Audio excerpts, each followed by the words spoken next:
Yesu yaciriye abantu umugani, abacira umugani ngo w'umuntu wahagurukanye imbuto aja kubiba. Ngo arangize kubiba, imbuto zimwe ngo zigwa mu butaka bwiza, zimwe zaguye ku nzira, izindi zigwa ku kara, izindi zigwa mu mahwa, izindi zigwa mu butaka bwiza. Amen. Amen. Ngamara Yesu asobanura rino jambo, aravuga ngo izaguye ku nzira ngo nabumva ijambo ry'Imana kandi ngo bakumva rirabafashije, ngo bakumva ribaye ryiza mu mitima yabo, ariko ngo bamara kuva mu itorero bagisohoka ngo ibineza by'isi, ibiyenda amaso by'isi ngo bigatoragura amagambo yabari bakiriye y'Imana, ngo akaja gushika asigaye gutyo adagifite n'akajambo nakamwe we yafashe. Niba abantu wa mwanditsi yavuze noneho umuntu ugasanga asubiye kucera yari yararese, yari yafashe umwanzuro akiri mu ikanisa, ariko yashika agasubira kuri ya ngeso yari yavuyeyo, yari yarese yaravuga ngo ndetse kiri, ariko kubera kuko umwanzi yaje agatoragura ijambo ngo yatambuka ibirometero 3 avuye ku ikanisa, akaba wa wundi uwiba kwiba, ukora ibindi akabikora. Kubera iki? Ngo umwanzi yatoraguye icari mu mutima. Igitabo cy'Abaheburayo igice cya 3 umurongo wa 12.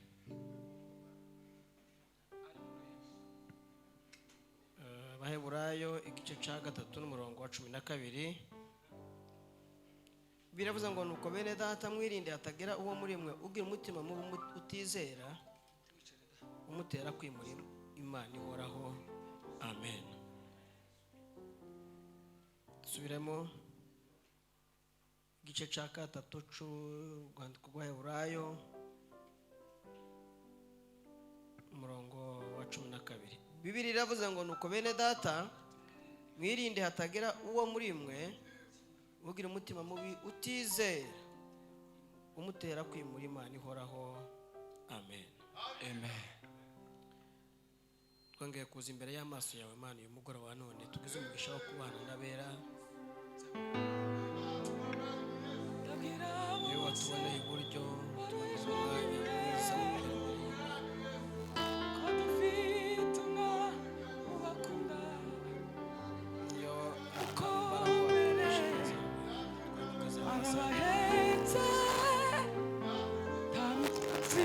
ariko tugushimye Yo, bonila si critelo fast. waturinze ukaturagira icyo gituma dusabuze ngo uzubane natwe, tekerereze n'imivugire y'umuntu bikorweho, ariko duteraniye muri iyi ngo tuganire nawe, twemerere kuvugana nawe, twemerere kumva ijwi ryawe kuvugana natwe, twemerere twumve icyo ushaka kuri twebwe mugoroba none. Ijuru rirete ku bwacu kandi utuganirize kuko uri inshuti yacu, niwe mukunzi ucura imitima, tugire neza ku inshuti yacu, mu izina rya Yesu Kristo umwami wacu dukunda. Amen. Dushimye Imana ise umwami wacu Yesu Kristo iduhaye uyu mugoroba mwiza wo kuba imbere y'Imana. Imana yabikoze ntihabwe icubahiro.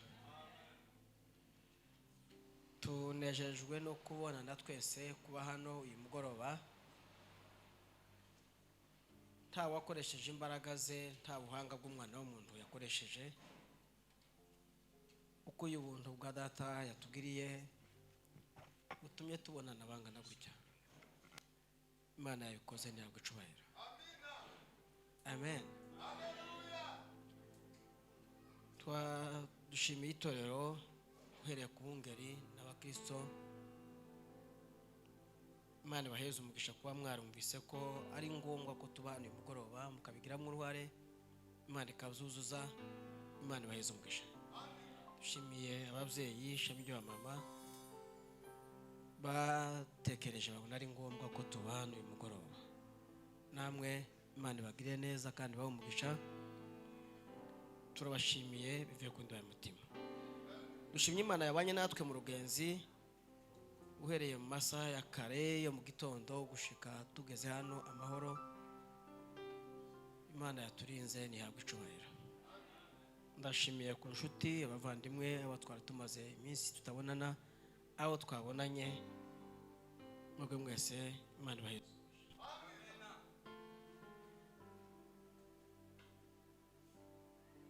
Umutima wanemeje ko tuganira rino jambo ryo kwinginga umutima kugira ngo utimure Imana, kugira umwete wo kurinda umutima kugira ngo utimure Imana. Ntabwo dutinda kuko ari amasaha ya nimugoroba bwije kandi bavuze ko hari ikindi gitaramo mu wundi mwanya. Reka tuvuge umwanya mutoya ushoboka kugira ngo abantu baje kwitegura ikindi gitaramo. Ariko ijambo ryaje ku mutima ni ringiri rivuga ngo mwirinde hatagira uwo muri mwe ugira umutima mubi utizera kandi ukamutera kwimura Imana. Kwimura Imana ntabwo twobimenyesha, twobifatisha amaso cyangwa ngo tubirebeshe igipimo gishobora kuba copima abantu ngo bamenye ko bimuye Imana cyangwa bakifite.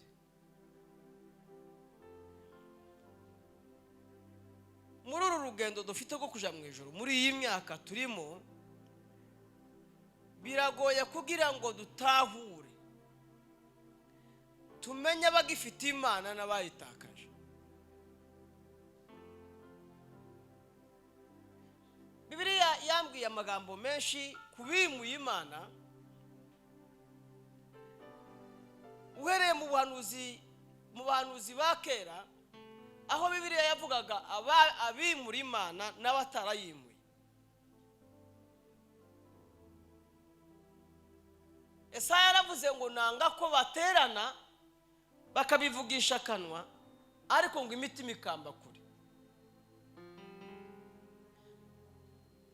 Kubera iki yari kwavuga ngo nanga ko baterana banshimisha akanwa? Bari bameze nk'abitorero rya none cyangwa se abikigiye cya none. Zari bishoboka ko nabo bashobora kuba bo kwimura Imana mu mitima. Kandi Bibiliya yambwiye ko icyaha kibi ni icyaha cyo kutizera, kuko Bibiliya ikigereranya ngo nuramya ibigirwamana, usenga ibishushanyo.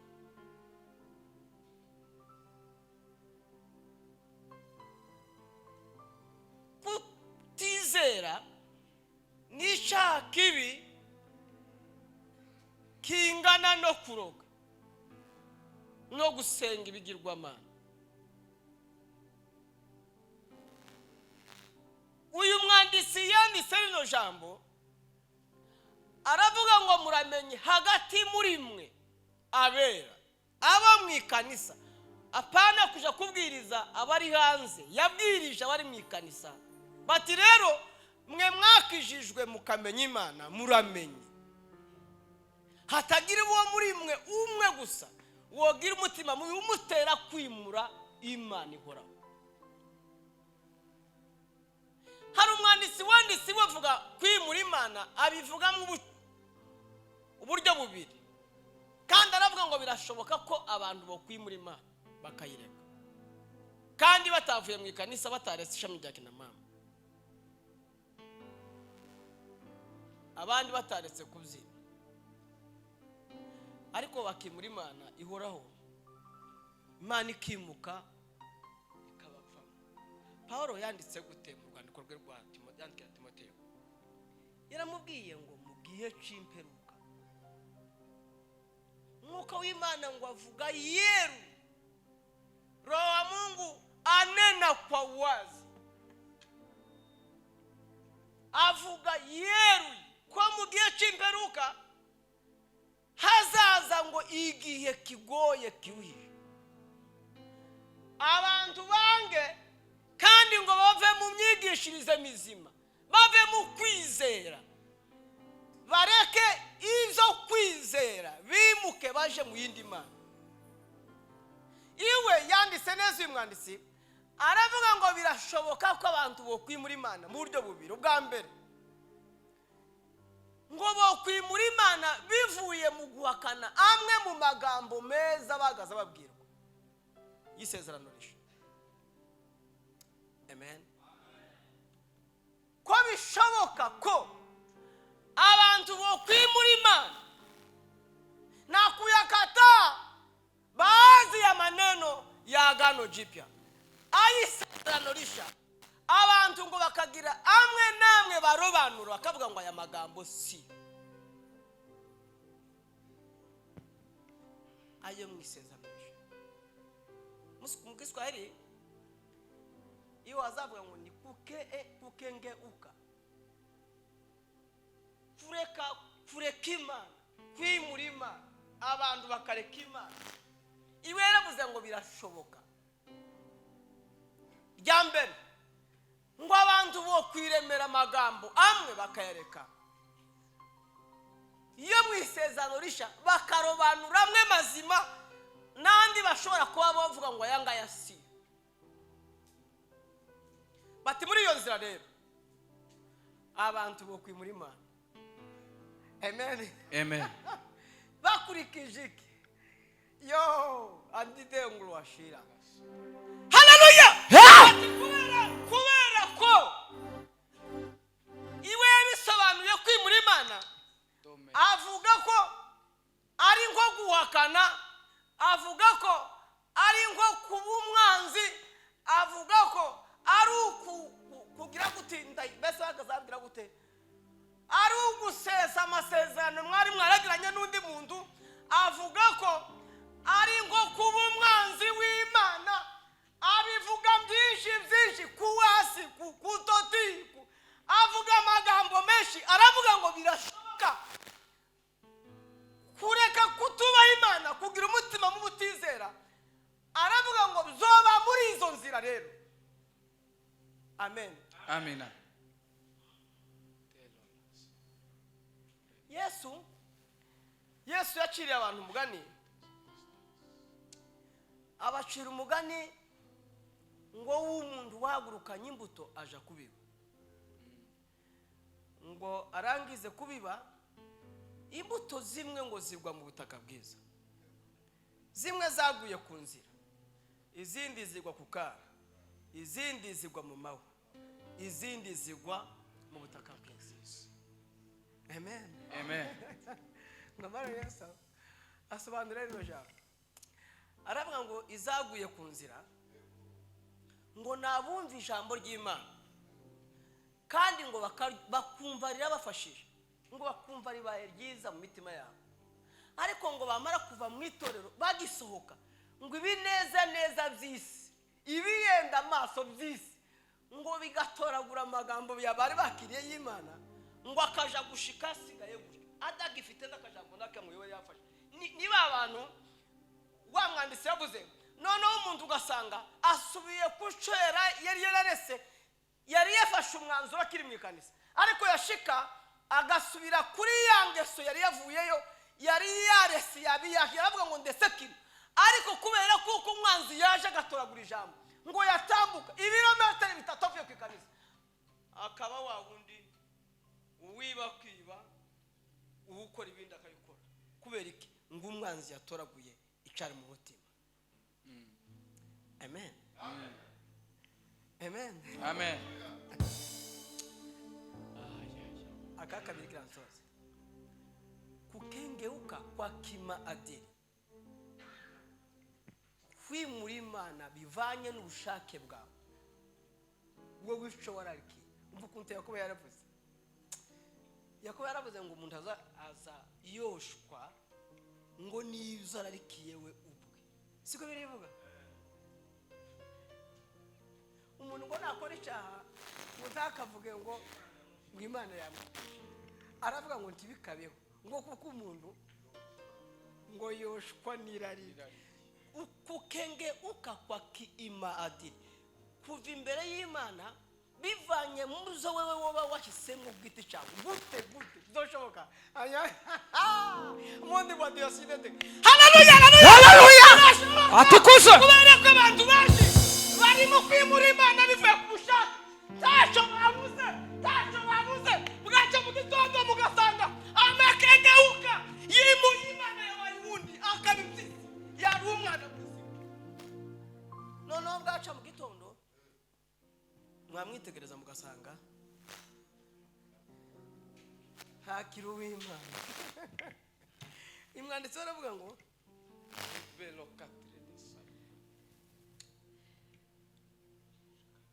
yoba yabihisemo. Amina. Ibyo wahisemo wenyine ku giti cyawe mu bushake bwawe. Buriya abantu barimo kuvuga ngo ibo ngo ntarimo kumenya ngo arimo kugira ngo wagire neza ngo akore neza ngo ari kwagira intege nk'akaba yogira hazegeka ndetse bamwe bari mu kuzegeka nko kubungere kuri twe bati twebwe ntituri mu kubona batukomeje bati gihe cyo aho kudukomeza tukaguma koko batarabatubera bati twebwe nje ubungere waje tagishika mu rugo mazameze ngana tatashika mu rugo yandide puasi stambulang jini ni de boata bati ameza tatashize nje wantansura none noreka kugwa uvukuntu Yohana yanditse Yohana yaravuze ngo nimumara kwakira ubutumwa bwiza semeni Amina. ngo kuko mwebwe mwasizwe ngo nuwe kandi ngo ni ugusigwa kugwa muri mwebwe aje ubula shene tawundi mwigisha mugikenewe hagati muri mwebwe Ni mwuka wera. ngo kurahagisha Tredos. none impamvu zimwe bamwe bari mu kureba aho bozishakira aho bozishira kugira ngo batitirirwa ko ari bo banyirabayazana ni nyirabayazana wewe ku giti amekengeuka kwa kimadi yarivuye mwo wenyine nta muntu warigize mu Rwanda yaramashije ngo rangiza arabikora uwibaza arapijora rangiza ki n'abakora ibindi bari mu kubikora ku bushake.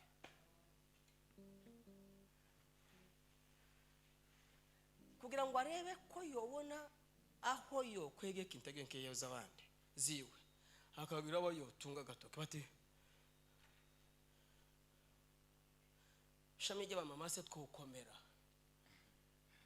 dukomere gute ntituri mu kubona inyigisho zihagije mukajembwe warigishijwe mukajembwe ukiri muri Sunday school umara kwigishwa muri Sunday school ugashakwa ukazara bwa mbere gatatu kane gatanu urashara umwana se ukuramizwa amata ubukunde Paulo yanditse Paulo yaravuze ngo mwarabo kwigisha mwebwe urugero mwari mugezemo ngo rwari rwo kugira abo mwigisha mwarabo kwigishwa ubunyine ibyo kuramizwa kwigishwa ngo babwire ngo kuomba ni baba yetu uliye mbinguni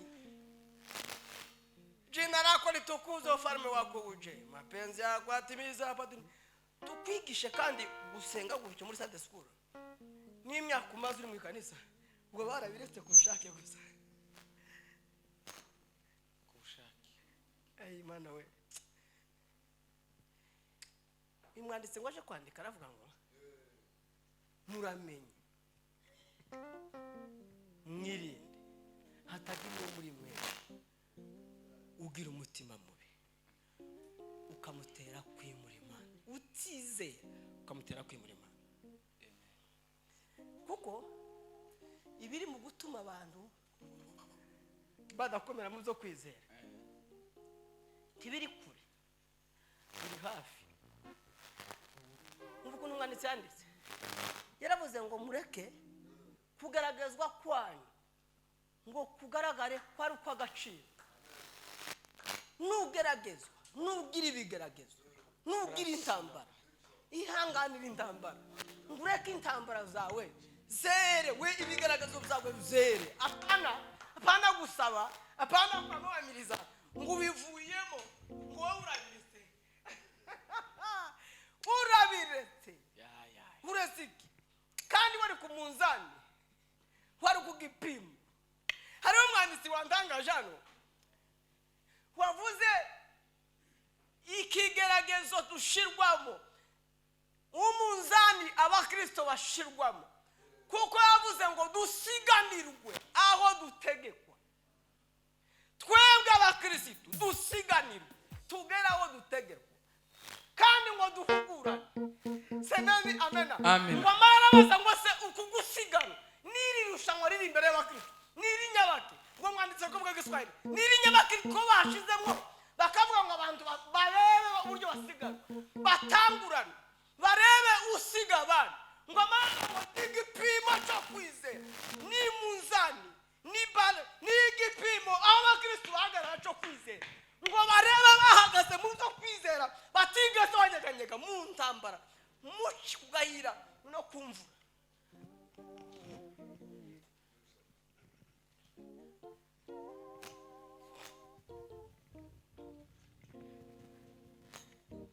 Arabango ni igipimo abakristo bakagararaho, aho Imana izayitegerereza ikabareba ikamenya ngo uyu nguyu yacahagaze mu by'Imana. Cyo gituma umwanditsi yavuze ngo bavandi Mose yabwiye Abisirayeli umunsi umwe, arababwira ngo muramenye imitima yanyu ntikibagirwa ibyo mwabonye, murinde umutima, mugire umwete wo kwirinda, kandi ngo murinde ntikibagirwe ngibyo mwabonesheje amaso, ngo nimurangize ngo muzobibwira abana n'abuzukuru. Nani zitatu, abana n'abuzukuru n'abuzukuruza, ngo kugira ngo bazashikame, ngo kuko mwabonye icyo Imana yakoze. Ibabwira ibi, yarababwiye ngo mwibuke igihe cyazanga muzabipe wowe, murebe ukuntu narimbuye abandi nkabasigaza, mwe mwasigaye mwakoze iki. Namwe barabwira ngo mwibuke ibyo ngibyo rero muza mubibwira abana, mubigisha mutondere mugoroba, mubabwire kutimura Imana, kutareka Imana yese, kutareka Imana yese. Abantu bunyinari mu gusa ngaho hari abarimu bari mu gusa no gutoza abandi kureka iby'Imana. Nimba Imana umuntu bari mu gukora se hungu abantu benshi bari mu kwanga ko abana bakura muzumwuka. Umwana yaje kugira ngo araguruka bakareba uburyo bamukubita agapfuko mu maso, batireka wa mwana we. So twatangiye tutarabungira aha, tukabungira aha tugahura n'abasokuru aho nanyogokuru tugakurana imirimo aho titwacogoye. Twarasenze ya myaka turasa dusenga na yayindi muhora utangiye kubyina bagusengeye nyuma y'iyinga rimwe kuramu ubyinye muri rubanda batayangana n'amavamuira ni murekwi batiri mureke turebe kuri Pasaka bazasura akabyina. Pasaka nije gushira batureke turebe kuri Pentecost.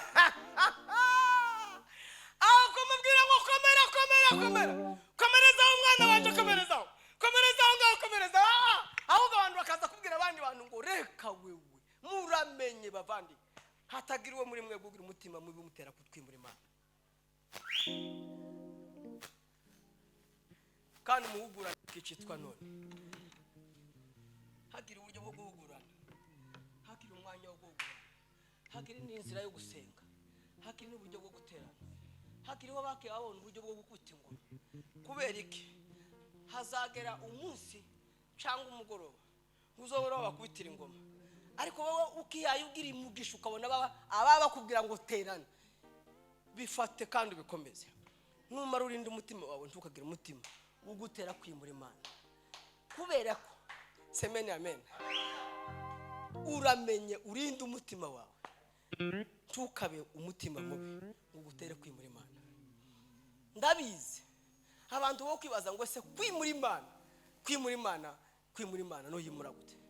Biblia yanje yambwiye hariya irambwira ngo katika kanisa la leo watu wasidela zeveride basigaye kumyigishirize ku kanwa gusa ku bukristo bwanga ubukristo bwo kwereka abandi bantu ko ibara abakristo, ubukristo bwo kwereka abandi bantu ko nabo bahamagawe, ubukristo bwo kwereka abandi bantu nabo kubagira akazi. Ayi Imana yanje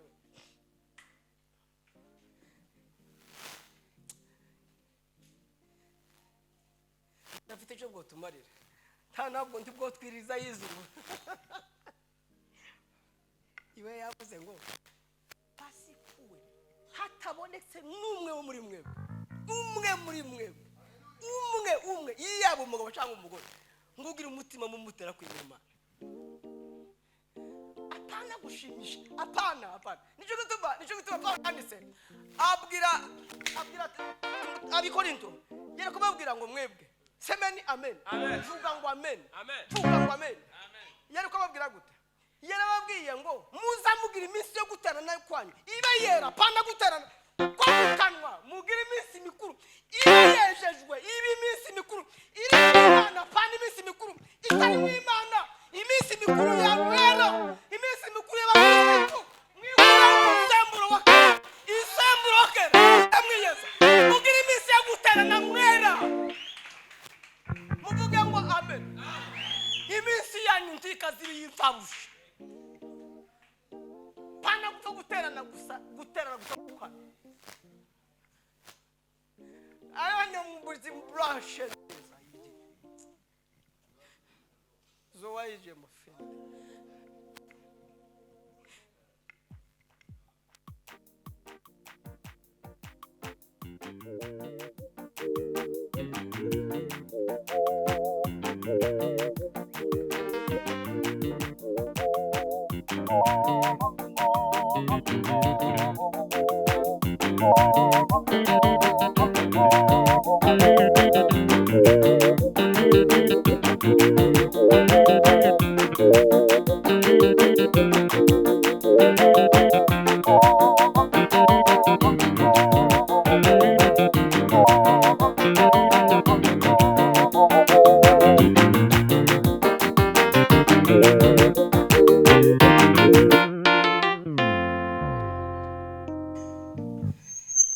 Timukaza mupfa guterana gusa. Amen. Abulita siyana. Hapana kuza guterana gusa. Ni nko kubwira abana bati mwebwe muri mu kwinjira mu murima wacu mwamara mukaburi batanga. Twarateye ngo tumara gutera namwe mukaza gusiribanga imbuto gusa twateye.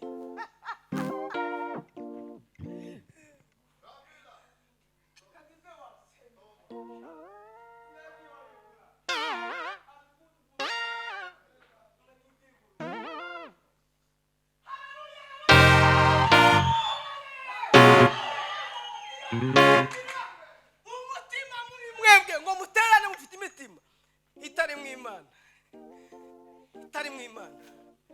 Guterana kutari mu Imana ntaco kumaza. Nukuri kw'Imana niko kuri kw'Imana. Kuba mu kanisa y'Imana itari mu ntaco bimaze. Ni the brush any day. Kusenga gusa ntaco bimaze. Ubege beta cyakimaze. Nugusenga Imana iri mu mutima. Nukwinginga Imana ikakumva. Semeni amen. Imana yitegereza ku mutima ikamenya ngurimo. Ni ukuri kw'Imana. Abenshi barayimura kandi bayimura kubw'ubushake. Kubushake. Ushakira riraza reba toratora. Baratoratora. Bamwe bagenda bahunahuna bagahunahuna hepfo y'inzira. Kunzira bagenda bahunahuna. Mura bari mugenda bahunahuna hepfo y'inzira. Nora guhenzira. Hariko ntibagabanye.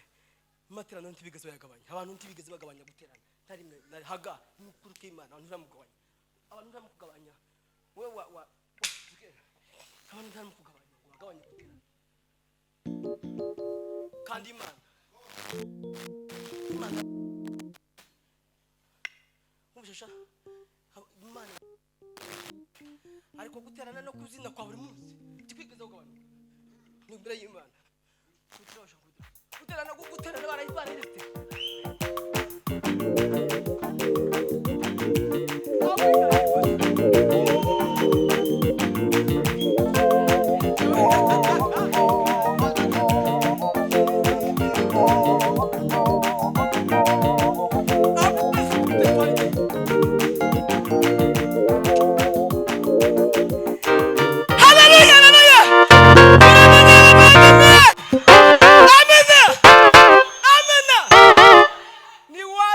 wa manadamu kwisuzuma rero hakamenya nimba akifite cyangwa nimba atakifite. Kandi hariho umwanya wo kugaruka, uwo yigarukira nayo ikakugarukira. Nuko Imana uko birivuga, biravuga ngo nuko mwihane muhindukire kugira ngo iminsi yo guhemburwa ngibone uburyo ibazaho iturutse ku mwami iri imbere y'Imana. Hariho umwanya ni kubadiri tu no natanga mugabo ngabashije wa mugabo ngo aramubaza ngo se kuja mu ijuru ni inzira iresha gute, bati ni ngufi bati gute, bati ni nkaguca amashi ukabushitseyo bati zaho nukirwa ngase bati ni guca nuguhindukira ni hafi bavandi, ni hafi umuntu yohindukira kandi wohindukira utateze itiki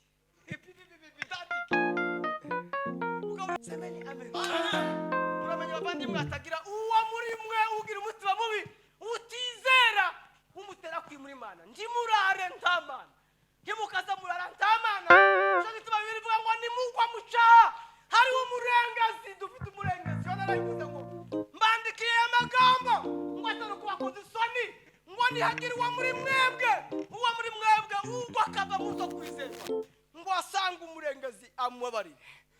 Imbere y'Imana ino hano babivuze, yaravuze ngo dufite umurengezi, dufite umuntu tuvugira ngo nihagire ubwo muri mwebwe kumva Imana yahitakaje ngo asubira yisange.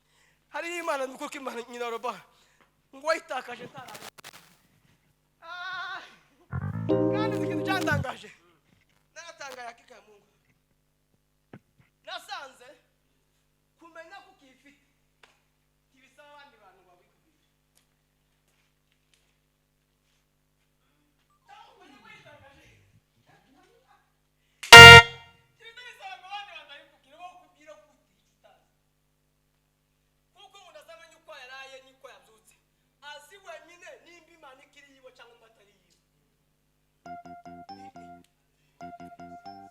Yoshwaganya gusaka zina umuntu mutoya umuntu wazi mugara mwayigaza kutubwira ngo ari kumureka kuzina mwariye bati mubonye umutima bigiye cinza abandi batabona umutima ngashaka abantu bagazagira igihe cyo kurya impenge riri haruguru imitima n'imike bamwe bati mwareka kuzina kandi none abondite yari yabajwe ngike kwari kuzina se kwari kwamubabaje kuko kuzina se ari kubabaza uri kizagi tubantu bagira ico pesa nikusha muzamubona kuzina hari ico ko hari uko kwicirundi ikidari hari uco timuvuze amaje timuzine curanga kigisirimba kandi urungi byuzurunga.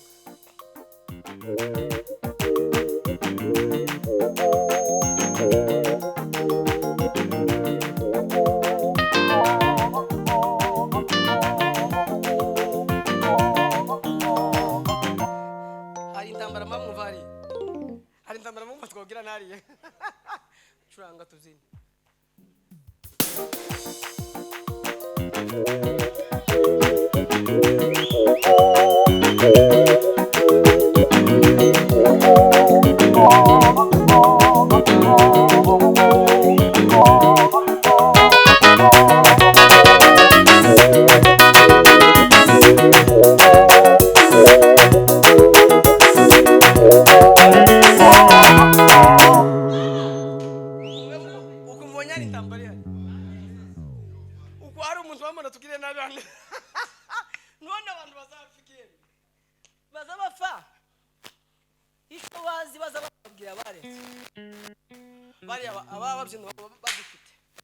Bamara ikaba ari yo confuse kandi n'ukuri kw'Imana nico kizagituma abantu bagira intambara. Ico wewe ufite ubundi yakaje cagutera kuzina ubundi akaba yorakara akavuga ati se azabyimira ikiwe izana ngaho kibyina we shama wagize se wona nikirenga sasa babazwa naco umugabo ngari bakubwira ngo nagende kubana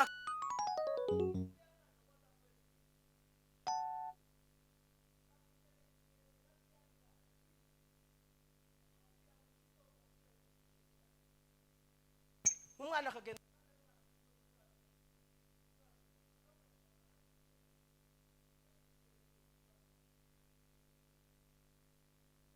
twokigura nga izi nzara twozicanga nanga tubwire izo tugwese umwana agatanga akagira umwana bati none nyina umwana wakubana akakaraza kambwira ngo mugurishize kirenge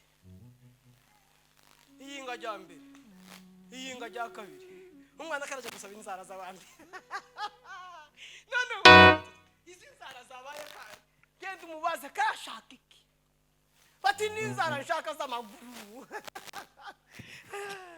yavuye se mwikanisa n'uwo mwikanisa imbere n'umukorari w'imbere n'ukiyongozi wa kanisa ambaye amekengeuka uwatakaje imana amekengeuka yarayimwe ngo mari kwitakaza asigaye agenda ashaka n'inzara z'abana b'abakobwa batoya kandi umutima urabizi neza abizi kuko yayitakaje asigaye agenda ashaka inzara gusa inzara z'abana batoya n'umwana w'umukobwa yambara karato kadafuse ngo akababazwa n'inzara muzihige turebe ko tuzikura inzara gusa inzara amekengeuka yimuri imana ari muri imana muramenye hatagira muri mwebwe ugira umutima mubi umutera kwimura imana ibafashe